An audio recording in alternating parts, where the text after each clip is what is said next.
स्वागत है आप सभी का हमारे YouTube channel the learners hub पर। तो ज्योग्राफी सीरीज में हमने इससे पिछली वीडियो में अक्षांश एवं देशांतर रेखाओं के बारे में पढ़ा था और साथ ही भारत की अवस्थिति एवं जो कर्क रेखा है किन राज्यों से होकर गुजरती है उसके बारे में भी देखा था। आज हम पढ़ेंगे कि मानक समय क्या होता है और साथ ही जो भारत के दूरस्थ बिंदु है वे कौन से हैं तो उसके बारे में चर्चा करेंगे। साथ ही हम जो एक करंट का विषय है उसको भी हम आज की वीडियो में देखेंगे। आपने सुना होगा कि जो हाल ही में जो भारत के पूर्वोत्तर राज्य हैं उनके द्वारा एक मांग उठाई जा रही है कि उनके लिए एक अलग से टाइम जोन होना चाहिए। वर्तमान में भारत में सिर्फ एक ही टाइम जोन है, लेकिन क्यों पूर्वोत्तर राज्यों के द्वारा दो टाइम जोन के निर्माण की जो बात की जा रही है तो उन कारणों को भी आज की वीडियो में हम समझेंगे। शुरू करने से पहले अगर आपने मेरा चैनल अभी तक सब्सक्राइब नहीं किया है तो प्लीज़ सब्सक्राइब कर ले और साथ में बेल आइकन को ज़रूर प्रेस कर ले ताकि आपको वीडियो की नोटिफिकेशन मिलती रहे। तो शुरू करते हैं कि मानक समय होता क्या है। तो किसी भी समय में चाहे वो भारत हो, अमेरिका हो, पाकिस्तान हो, तो कोई भी देश हो, तो उस देश के जो बीचों बीच जो देशांतर रेखा गुजरती है तो उस देशांतर रेखा के जो स्थानीय समय है उसी स्थानीय समय को ही दरअसल मानक समय कहते हैं। भारत के परिप्रेक्ष्य में देखें तो भारत के बीच में भारत के जो मध्य से देशांतर रेखा होकर गुजर रही है तो उस देशांतर रेखा का जो स्थानीय समय है उस स्थानीय समय को ही मानक समय कहते हैं। तो भारत के जो बिल्कुल मध्य से 82 डिग्री 30 मिनट पूर्वी देशांतर रेखा गुजर रही है, जो कि भारत में जो इलाहाबाद जिसे कि अब हम प्रयागराज के नाम से जानते हैं, तो प्रयागराज के नैनी से होकर यह मानक समय रेखा गुजरती है। और यह मानक समय रेखा भारत के 5 राज्यों से होकर गुजरती है। कौन कौन से? उत्तर प्रदेश, मध्य प्रदेश, छत्तीसगढ़, उड़ीसा एवं आंध्र प्रदेश। काफी बार पूछा जा चुका है तो आपको पता होना चाहिए कौन कौन से 5 राज्य हैं। उत्तर प्रदेश, मध्य प्रदेश, छत्तीसगढ़, उड़ीसा एवं आंध्र प्रदेश। तो ये थे 5 राज्य। अब हम देखते हैं कि जो हमारा जो समय है वह अगर हम लंदन से कंपेयर करें, जो लंदन से हम कंपेयर करें तो हमारा समय लंदन के समय से 5.5 घंटे आगे है, यानी कि 5 घंटे 30 मिनट हमारा समय लंदन से आगे है। मान लीजिए अगर लंदन में सुबह के 1 बज रहे हैं तो हमारे यहाँ कितने बज रहे होंगे? हमारे यहाँ सुबह के 6:30 बज रहे होंगे। ऐसा क्यों होता है अब हम इसके बारे में जानेंगे। तो हमने पिछली वीडियो में पढ़ा था अक्षांश एवं देशांतर रेखाएं। तो यह 0 डिग्री देशांतर रेखा है जो कि पृथ्वी को 2 बराबर भागों यानी कि पूर्वी भाग एवं पश्चिम भाग में बांटती है। और 0 डिग्री देशांतर के पूर्व में कितनी रेखाएं हैं? 180 डिग्री पूर्वी देशांतर और इसके पश्चिम में 180 डिग्री पश्चिमी देशांतर। क्यों? क्योंकि आप सभी को पता है कि कोई भी गोल चीज उसका जो मान होता है 360 डिग्री होता है और जो हमारी पृथ्वी है यह भी गोल है।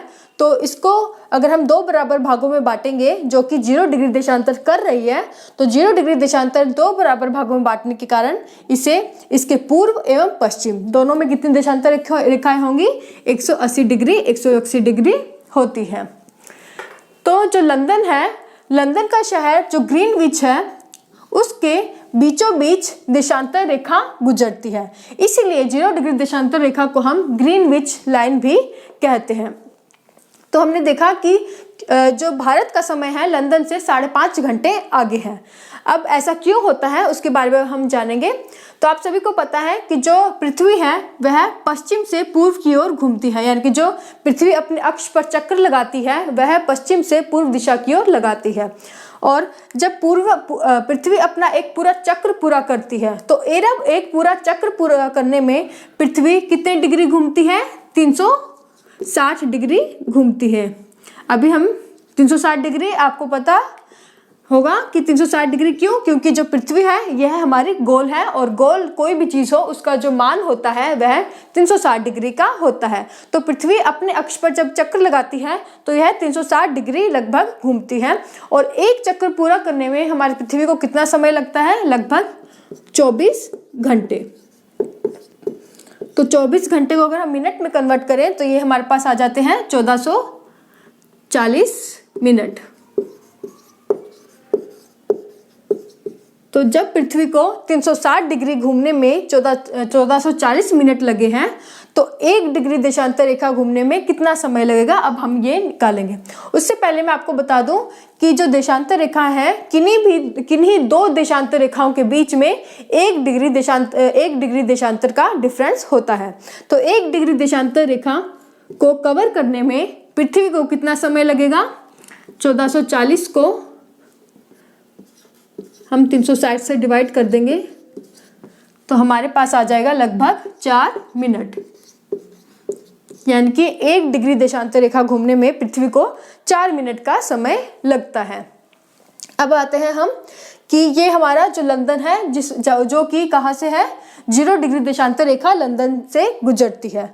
तो 0 डिग्री देशांतर रेखा से भारत के जो मानक समय रेखा है वह है 82 डिग्री 30 मिनट पूर्वी देशांतर, जो कि भारत के बीचों बीच गुजर रही है। तो 0 डिग्री देशांतर रेखा से 82 डिग्री देशांतर रेखा तक जाने में, यानी कि 82 डिग्री देशांतर रेखा तक जाने में पृथ्वी को कितना समय लग रहा है, वह अब हम काउंट करेंगे। तो हमने देखा एक डिग्री घूमने में अगर 4 मिनट लग रहे हैं, तो पृथ्वी जब पश्चिम से पूर्व अपने अक्ष पर घूमेगी तो पृथ्वी को 0 डिग्री देशांतर को 82 डिग्री देशांतर तक जाने में कितना समय लगेगा। अगर 1 डिग्री को 4 मिनट लगते हैं तो 82 डिग्री 30 मिनट को कितना समय लगेगा, 4 से अगर हम मल्टीप्लाई कर दें तो ये हमारे पास आ जाएगा लगभग 350 मिनट। और 350 मिनट को अगर हम घंटे में कन्वर्ट करें तो ये आ जाएंगे हमारे पास 5 घंटे 30 मिनट। तो अब आपको समझ आ गया होगा कि क्यों हमारा जो समय है लंदन के समय से लगभग 5.5 घंटे आगे है। तो ये इसका एक कारण था। अब हम आते हैं दूसरा जो पॉइंट था जो हमें क्लियर करना है कि भारत के जो पूर्वोत्तर राज्य हैं क्यों उनके द्वारा अलग एक टाइम जोन की मांग की जा रही है। इससे पहले हम एक चीज़ देख लें कि आप जो भारत का ये जो पश्चिमी कोना यानी कि जो 68 डिग्री 7 डिग्री पूर्वी देशांतर है वो ये हो गया, और पूर्वी कोना 97 डिग्री 25 देशांतर पूर्वी देशांतर ये यहाँ, और जो सूर्य है वह पूर्व से उगता है। तो जो 97 डिग्री 25 मिनट जो पूर्वी हिस्सा है यानी कि जो अरुणाचल प्रदेश राज्य है, वह जब पृथ्वी घूमेगी तो वह पहले सूर्य के सामने आ जाएगा, और 68 डिग्री 7 मिनट पूर्वी देशांतर को 97 डिग्री 25 मिनट पूर्वी देशांतर रेखा तक आने में कितना समय लग जाएगा, यानी कि सूर्योदय तक आने में लगभग कितना समय लगता है उसके बारे में अब हम जानेंगे। तो हमें क्या जानना है कि जो 68 डिग्री पूर्वी देशांतर रेखा को 97 डिग्री 25 मिनट पूर्वी देशांतर रेखा तक जाने में कितना समय लगता है, या फिर आप कह सकते हैं कि ये जो पूर्वी जो अक्षांश जो हमारा अरुणाचल प्रदेश राज्य है वहाँ अगर पहले सूर्योदय हो रहा है, क्योंकि ये जो सूर्य के सामने पहले आ रहा है, जबकि पूर्वी जो हिस्सा है यह 68 डिग्री 7 मिनट वाला यह हिस्सा सूरज के सामने बाद में आता है। तो इनके सूर्योदय में कितने समय का डिफरेंस है उसके बारे में हम अब पता लगाएंगे। तो ये है 68 डिग्री, तो 68 डिग्री 69 70 71 72, तो इस तरह हमारे जो 68 से 97 डिग्री देशांतर रेखाओं तक कितनी देशांतर रेखाएं हैं बीच में, लगभग 30 देशांतर रेखाएं हैं। आप काउंट कर सकते हैं 68, 69, 70 या फिर 97 डिग्री 25 मिनट को आप माइनस कर दीजिए 68 डिग्री 7 मिनट को, तो माइनस करके आपको पता लग जाएगा कि इनके दोनों के बीच में 30 देशांतर रेखाएं पाई जाती हैं। तो 30 देशांतर रेखाएं अगर पाई जाएंगी तो एक डिग्री देशांतर रेखा को अगर हमें 4 मिनट लग रहे हैं तो 30 देशांतर रेखाओं को कवर करने में कितना समय लगेगा, यानी कि 68 डिग्री 7 मिनट को यहाँ जाने में कितना समय लगेगा, लगभग इसको हम 4 से मल्टीप्लाई कर दें तो 120 मिनट। यानी कि अगर यहाँ पर सूर्योदय पहले हो रहा है तो यहाँ उसके सूर्योदय कितनी देर बाद होगा, 120 मिनट बाद होगा, यानी कि लगभग 2 घंटे बाद। तो समझ गए होंगे कि क्यों जो सूर्योदय है पहले पूर्वी राज्यों में होता है और उसके 2 घंटे बाद पश्चिमी राज्यों में सूर्योदय होता है। तो आपको समझ में आ गया होगा। अगर नहीं समझ में आया तो प्लीज़ कमेंट करके बताएं, हम उसे लाइव क्लासेस में डिस्कस कर लेंगे। तो ये था 2 घंटे का, और 2 घंटे का समय का डिफरेंस होने के कारण, यानी कि जो पूर्वी जो कोना है उसका पश्चिमी कोने से 2 घंटे का, यानी कि अगर यहाँ सूर्योदय 4 बजे हो रहा है तो गुजरात में सूर्योदय कितने बजे होगा, 2 घंटे बाद, यानी कि 6 बजे सूर्योदय होता है। तो भारत के जो हमारे आधिकारिक काम के घंटे हैं उसके अनुसार बात करें तो पूर्वी राज्यों में आधिकारिक काम के घंटों के अनुसार पहले सूर्योदय हो जाता है और बाद में सूर्यास्त हो जाता है। मान लीजिए 8 बजे हमारे देश में आधिकारिक काम के घंटे हैं, तो यहाँ जो गुजरात में जो लोग बैठे होंगे या फिर कहीं भी यहाँ पर लोग होंगे उनके अकॉर्डिंग तो ये समय सही है, लेकिन यहाँ हमने देखा कि जो सूर्योदय है वह 4 बजे ही हो जाता है। तो 4 बजे के बाद वो 4 घंटे यानी कि 4 से 8 बजे तक वो वेट करते हैं, यानी कि इतना समय उनका वेस्ट हो जाता है, क्योंकि जो आधिकारिक काम के घंटे हैं वह तो 8 बजे से शुरू होता है।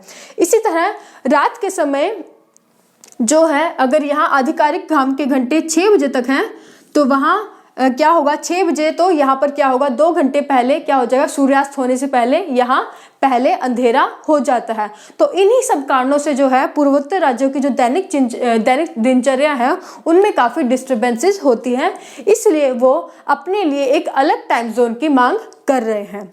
तो अभी इसके बारे में सोचा जा रहा है, अभी इसका जो आगे अगर कुछ हुआ इसके बारे में तो हम उसे अलग से डिस्कस करेंगे। तो आपको समझ आ गया होगा कि क्यों पूर्वोत्तर राज्यों के द्वारा एक अलग टाइम जोन की मांग की जा रही है। तो ये था मानक समय के बारे में। अब हम आते हैं दूरस्थ बिंदु के बारे में कि भारत के जो दूरस्थ बिंदु हैं वे कौन से हैं। तो सबसे पहले हम उत्तर में देखें तो भारत के जो जम्मू कश्मीर में जो उत्तरी हिस्सा है वह भारत का दूरस्थ बिंदु है, जिसका नाम है इंदिरा पोल। तो इंदिरा पोल जो कि जम्मू कश्मीर में स्थित है यह भारत का उत्तरी दूरस्थ बिंदु है। जबकि अगर मुख्य भूमि की बात करें तो इंदिरा कोल है। तो उत्तरी बिंदु के बाद हम अगर दक्षिणी बिंदु की बात करें, अगर लेकिन मुख्य भूमि पर, तो मुख्य भूमि पर दक्षिणी बिंदु हमारा कौन सा है, कन्याकुमारी में स्थित है, केप कोमोरिन। तमिलनाडु राज्य के कन्याकुमारी के पास जो केप कोमोरिन है वह हमारा दक्षिणतम हिस्सा है। और इसी तरह ये तो हमारी मुख्य बिंदु की बात करें, लेकिन जो हमारा दक्षिणतम बिंदु है वह निकोबार आइलैंड में स्थित है, जिसे कि हम क्या कहते हैं, इंदिरा पॉइंट। और ये इंदिरा पॉइंट जो दूरस्थ बिंदु है, दक्षिण दूरस्थ बिंदु है, यह 2004 की सुनामी में जो है ये जलमग्न हो चुका है। इसी तरह जो हमारा पूर्वी दूरस्थ बिंदु है उसका क्या नाम है, यहाँ लिख रही हूं मैं, किबिथु।